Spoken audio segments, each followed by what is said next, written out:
a little bit of NXT, a little more detail. I think that might be the title. I'm not sure yet. That might be the best title to give this video. But before we get started, I have to address something. I can make a Gump report or Gump goodness on this. So just to let you know, this is going to be at least 5 minutes before we even get started on the NXT review. But I got to talk about this. What did I say in my Gump report about New Day? What did I say? What did I say about corporate? What did I say about corporate and how corporate works?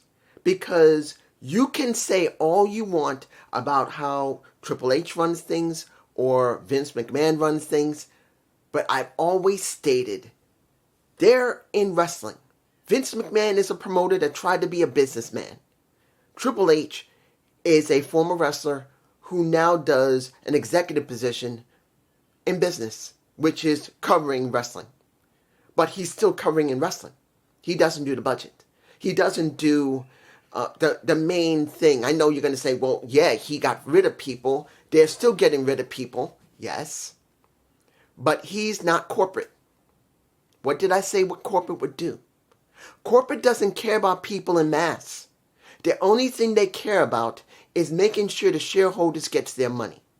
Flat out, no questions asked. They don't care if the product is good or bad. All they want is money. So it just came out yesterday. Roughly about yesterday, the day before yesterday. I say yesterday. That the New Day, it's been reported, and I think it was Sean Ross Sapp who reported this. The New Day, they left because they wanted to redo their contract. Not renegotiate it, because they just did that. They got not one, not two, not three, not four, not five, not six, a 7-figure salary each. That means over $1 million, maybe $2 million. Who knows how much they were getting? 1 or 2, maybe 3 million each. It depended. Kofi's been there for 20 years. Xavier Woods has been working went to FCW. Then he went, not really go for NXT, but he went for FCW. And then he went to the main roster by 2013 or 12? No, 13 to 14. And that's when they began to do New Day because they were about to get rid of him. So he's been there easily 12 years. Kofi's been there for 20 years. And they just did their contracts, which is a 7-figure salary each. And they brought them into the office. And when they did, they told them, we want you to redo the contract and take a pay cut. They said, hell no. And then they said, okay, you don't want to do it? Then we're going to release you. He says, fine, release us. And that's what we got. They were released because they didn't want to take a pay cut. And the rest of the roster is rumored to take a 50% pay cut. 50%. And that's rumored. It could be somewhere between 20 or 30 maybe. It could be 50, but it could be between 20 or 30%. What did I say? What did I say before anyone else, as far as I can tell? And that's not meant to be a brag. It's just sad that no one noticed. It's sad that everyone was so caught up in caring about Triple H and what he was doing. And I know I didn't put a playlist of the video that I was talking about when it came to Vince and not knowing who's going to be on, but you have to look back almost 2 years, and you can look at the videos I produced and look at what I talked about when it came to Vince McMahon. When it came to not knowing who is going to be next. You don't know what they're going to do. You don't know what Ari was going to do. I said it every single time in my videos. If Ari wanted to turn this into Dancing with the Stars, it makes no difference how stupid that sounds. They will do whatever it takes to make money. Every time I've talked about this, WWE is not making wrestling. It's using wrestling to make money. So now it's rumored that they've taken up to a 50% cut. Some of the people there, they agreed to it. Some have actually agreed to taking a half of their, possibly half, of their money. Let's say someone making $500,000. That means now they're getting $250,000. If anyone's getting $1 million, they're taking half of that. That counts on the ones they like.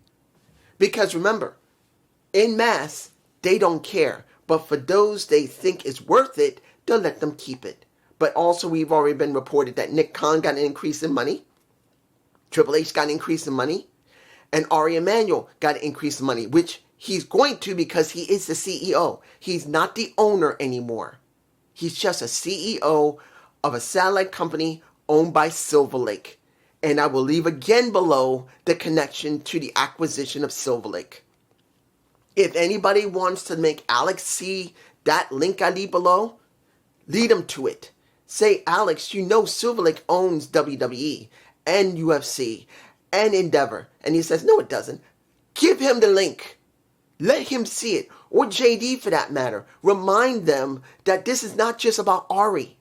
Ari is the one who's running TKO. But it doesn't mean he doesn't get his marching orders from somebody else too, above him from Silver Lake Global. The shareholders can tell him, we want this. Doesn't mean they won't get it. Let's move on. It's already 6 minutes. Sorry, it took longer than a minute. Let's put it like this. We got a lot more details to most of these people that are coming in. Let's start with Armstrong versus Jada Parker, Miss Parker. Well, someone likes, what is her name? Callie Armstrong. Because she had a strong showing. This was her 5th match. Supposedly, the 5th match now that she won. I don't even need to prolong it. It's cut to the chase. She has now won 5 straight matches in a row. And Miss Jada Parker, someone that people really do like, had to take the fall for this. You couldn't use someone else. No, there is no one else. They've already pulled all the best people they have, and they're not going to start using the other people they think they want to use, so they're going to use an established wrestler like Miss Parker. Now, do I believe Jade isn't liking it? Probably not. To be honest, after everything she went to just to prove that she can be something in NXT, losing here, and legitimately, this is me, having the job to Callie Armstrong, I don't believe she's 100% happy about that. This is just me. I'm just saying it. She may not be having a problem with it. But for me personally, seeing the development of this woman for more than a year, she busted her ass to try and show these people she can be good. Not just in the ring, but her promo segments, how she held herself, working that mic, leading a match, and following the match. She's worked hard to show that she can be a top star. And to be honest, I don't think she's 100% fine with this. Because it wasn't an easy match. And she did get some defense in. But honestly, I don't know. I don't know how I feel about this. And still, her neck is on a chopping block like everybody else. And if you think they won't do it because of storyline, they don't give 2 flips. Look what they did with Kairi Sane. Now, I've heard the rumors that Kairi may come back for some reason. To be honest, if they actually did do that, that would be stupid because they're going to make a precedent that's going to fuck them in the ass even worse than R-Truth. They will. I just don't see them doing it. If they do it, I'm going to laugh at them and say, you deserve what you get now. Because you did this with R-Truth, which was the right thing to do, and you should never have done it in the first place, but you did. And now you bring back Kairi because people are angry. Again, you do the same thing you did with R-Truth, but then you probably don't do anything with her. Look at R-Truth. The only thing he's done is cut his hair off and become a tag champ. That's it. He's still got the same stupid character, and he didn't need it. I would have rather seen Ron Killings, but we didn't get that. We got R-Truth again, and now he's tag team champion with Damian Priest and acting like a goof, when he could be something more. So if they bring back Kairi, honestly, they're going to get it worse than they did with R-Truth. Moving on.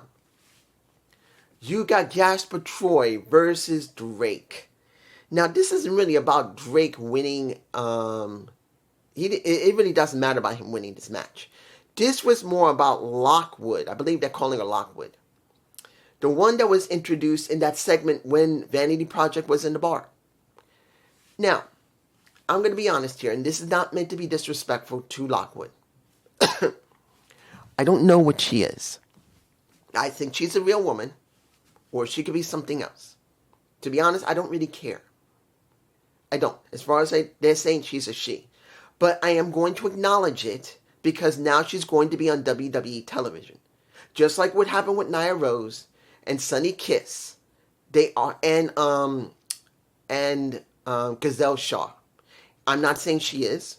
She could be an actual woman. She's just built like a brick chicken house, kind of like what happened with, well, China was, even though she was like, when she took away the muscle, she had body.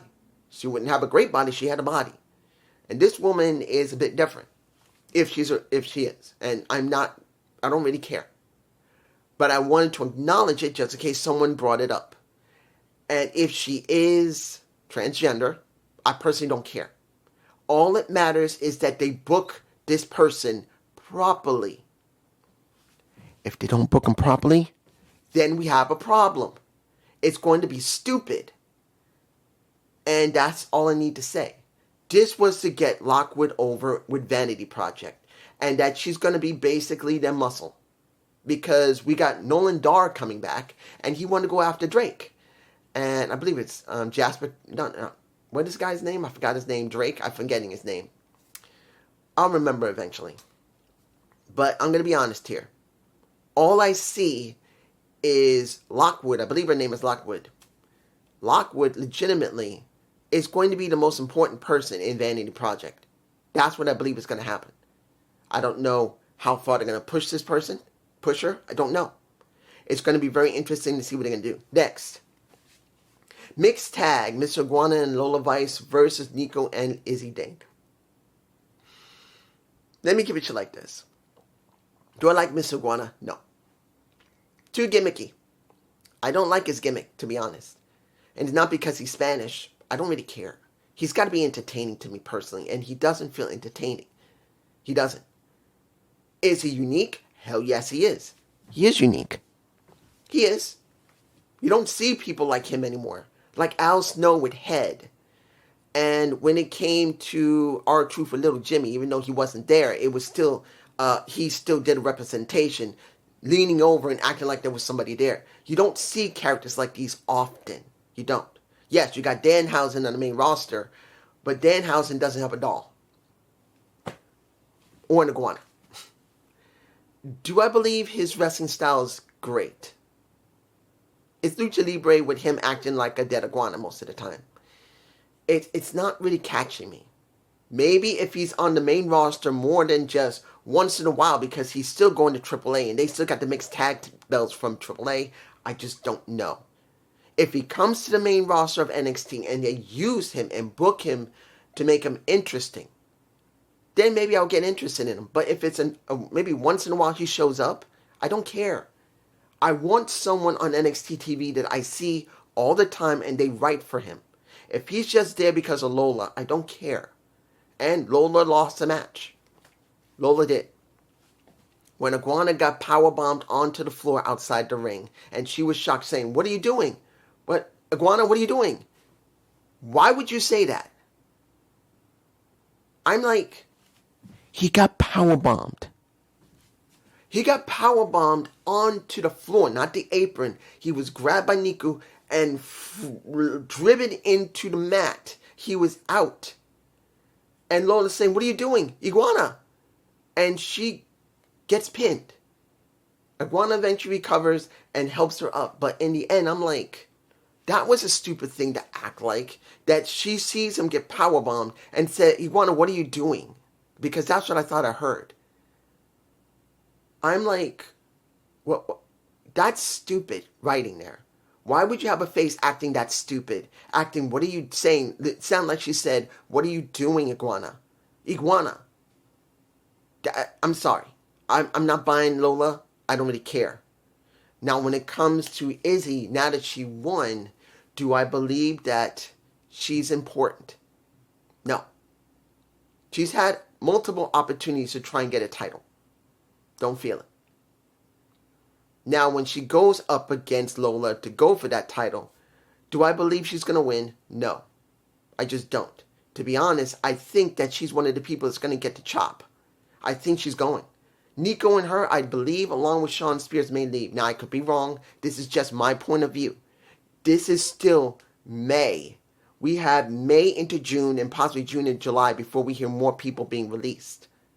Okay? We're going to have more people being released. There's no lie about that. It's happening. So my feeling is they're going to make the next tapings in the next couple of weeks before the next premium live event or the themed show, and we will probably see them for the last time, counting who is going to stay and who's going to go either to the main roster or just be released. That's what I feel. Next, Hank and Tank versus Dark State. Cutler and Osiris. Let me give it to you like this. Seeing that they are still doing this story where when it comes to Suge and Lennox, they're still arguing. You see Lennox grabbing a damn chair and Suge is grabbing and saying, "What are you doing?" And Lennox is acting like he's out of his damn mind. Dion is basically out of his mind. He's lost his mind. All thing he wants to do is win, and he doesn't care how he does it, and he's causing trouble for Dark State. He's the one that's causing trouble. And you see when the chair was taken and Suge was holding it, and Cutler and Osiris comes out and they say, "What are you doing? Stop it." They had to put them they literally had to shove them separate while Hank and Tank was on the floor already beaten up. And then finally they did win the match. But you see Suge getting stared at like Lennox wants to burn a hole through him with a laser. And I'm like, they need to end this. I'm being honest here. This story has been going on for a bit, where Dark State has been going bad. Lennox has been the main issue, and Suge's been trying to stop it, and he can't. They need to bring this to a head eventually. They need to do it soon, because I don't care about Dark State, but I will care about them breaking up Dark State, and hopefully all four of them will do something. Or one or two of them may be released. I know I'm saying this a lot, but released, but as you know, what I just said about New Day and about their contracts, anything's possible in the next couple of months. Moving on. Tony D versus Tavion Heights. Let me give it to you like this. The opening that Hendrix was basically fighting with Tony D and he was kicked out of the arena, I didn't feel like it was going to last long. I didn't feel that. So when this finally did happen at near the end, and Ken Hendricks comes back, starts fighting, and you see not only that Tavion had to deal with him, but then you see Miles Bourne coming in and trying to stop him as well. So the story here is this. It's not about Tony D dealing with Hendricks. Hendricks is not the key here. I believe Hendricks is going to be in a situation where he's going to be dealing with Miles Bourne and Tavion Heights for the North American Championship. That, I think, is where he's going to be laying his head because of what just happened. It's going to be Tony D and this guy, I believe he called himself Mason Brock. I believe that's his name. Mason Brock. He basically took out Tavion, took out Tony D, and pretty much made it clear that being a very big boy, that he's going to destroy everybody, and he doesn't care. And everyone was chanting something. He sounds like he could be Scottish. I could be wrong, but he sounds Scottish. I don't think Irish, but Scottish. I don't know who he is, and right now I don't care about who he is. They have to convince me to care about Brock. They need to make me care about Brock. So until they do, I don't know who he is. I'm not going to search for him online.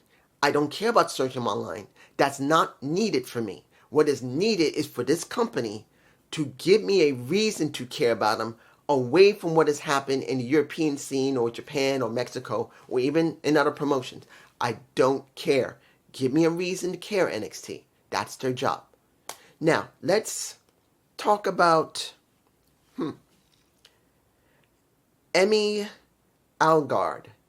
I believe that's her name, Agard. Her first interview with Keanu Carver. And it was so... Let me give it to you like this. The attitude of Carver is no different from somebody that I would know. Not saying I'm someone who has done anything dirty or unscrupulous or anything, but I've grown up with people like that in New York. I've grown up with people who did drugs. I've grown up with people who was in a gang. I grew up with I was working one time with someone who used to do drugs. His son did drugs, and he told me flat out, when the time's right, my son, I told my son when I used to do it, I stopped and I went to take care of him and his mom. I said, you're going to do what I did, get what you need, and then leave. Don't have no connections, just end. And I thought back then when I learned about that in my early 20s, I'm going like, shit, thank goodness I never got into that life. It's not an easy life. And Carver, to his credit, was trying to draw on some of the things he knows. He made it very clear when they put the camera down because he didn't want to have no damn camera in his face. He made it clear, I'm here for the money. He said, give me chance or I'm out. Or what did he say, chance or check? I think chance or I'm out. And he's the type that wants money. He don't care about loving wrestling in this storyline. Wrestling don't mean nothing to him. He want this. He want the almighty dollar, kind of going on with what I said with New Day. That corporate doesn't care about wrestling. They don't care about the wrestlers. They don't care about wrestling. They care about, guess what? The contracts. So with him, that's what we got. And it felt a bit smart that he recognized that they were still recording him even with the camera down on the floor. That at least showed that he wasn't a stupid heel. That he was a heel that had brains in his head. He said clearly, people think I didn't learn nothing in college. I know something. I'm smart as shit. They bleeped it. Okay. That makes him more interesting. That he was that straight. I like that. Will that continue? I don't know. Moving on. Let's put it to you like this. The vid pack for Rhea Ripley for NXT Origins, I think was done pretty well. I had to bring this up because I think when people see this that either want to be in wrestling, already in wrestling, they see something like this, they may get interested in WWE. I think that's the reason why I did it. No, not think. It is. They did that in the hopes it would draw more people in because, as he said in Dredd in 2013, if you don't know the movie Dredd, go look up Dredd, Judge Dredd. A 2013 movie. One of the judges said, this place is a fucking meat grinder. We just put them in. On the other side, you just get meat. Because that's what WWE is now. It's a meat grinder. You have people come in, they stay for a while, they use themselves up or they're done, and then they're sput out. That's what we get. And seeing this is quite wise to do because you want more people to come. But it is obvious what it's about. You want more people for the wheel. In other words, the gears in the wheel, the hamster wheel of wrestling. Moving on. Nakaru. I believe his name is Nakaru. The one known as Evil. His vid pack was good. I actually liked it. But then I'm going like, didn't we have something like this with Shinsuke Nakamura? Back in Black and Gold. Somewhat, I think. I can't remember exactly. It's been a long time since I've seen a vid pack from Nakamura back then. It was very simple back then. It wasn't huge. But it made me think of what might have been with Nakamura back then. Now here's the thing. As a Japanese wrestler, yes, they are going down the route like this. But do I trust them to book this guy? I don't know. Look, they've had a few Japanese wrestlers come in and out of NXT when it was Black and Gold, when it was multicolored, and when it was 2.0 and 3.0, and pretty much the 3.0 now. They've had Japanese wrestlers. But I don't think they booked them very well. They gave it a shot, but it wasn't great booking. It was okayish. So I'm kind of worried about this one. Next. The vignette of Angels.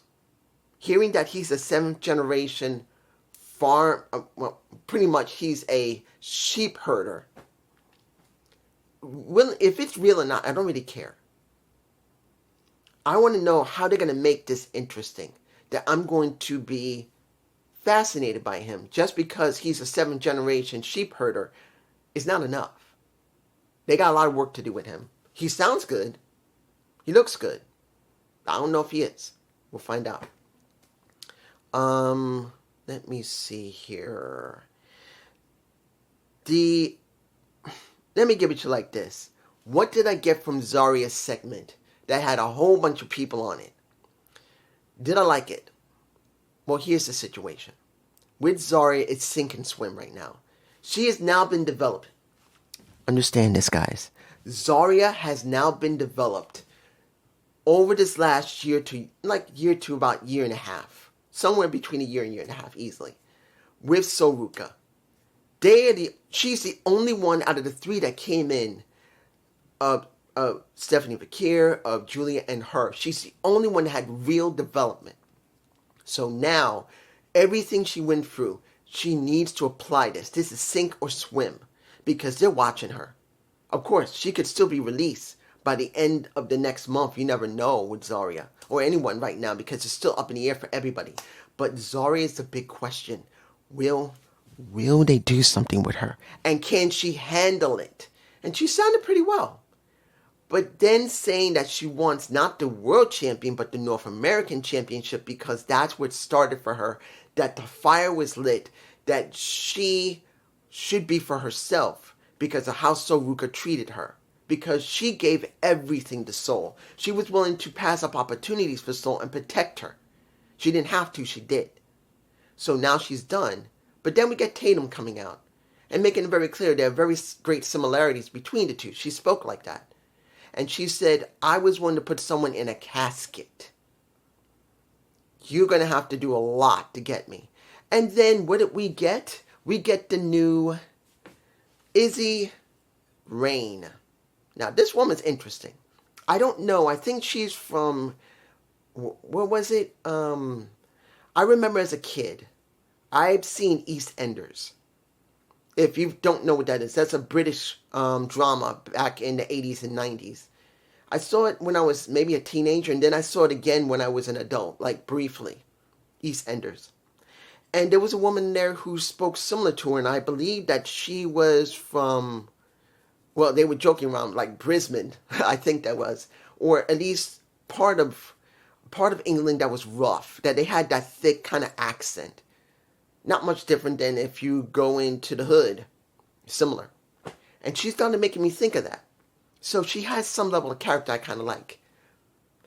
And the way she spoke, that she wanted to make it clear that these two women that are talking, that she's going to be a part of this because she's the newest and freshest face on the roster.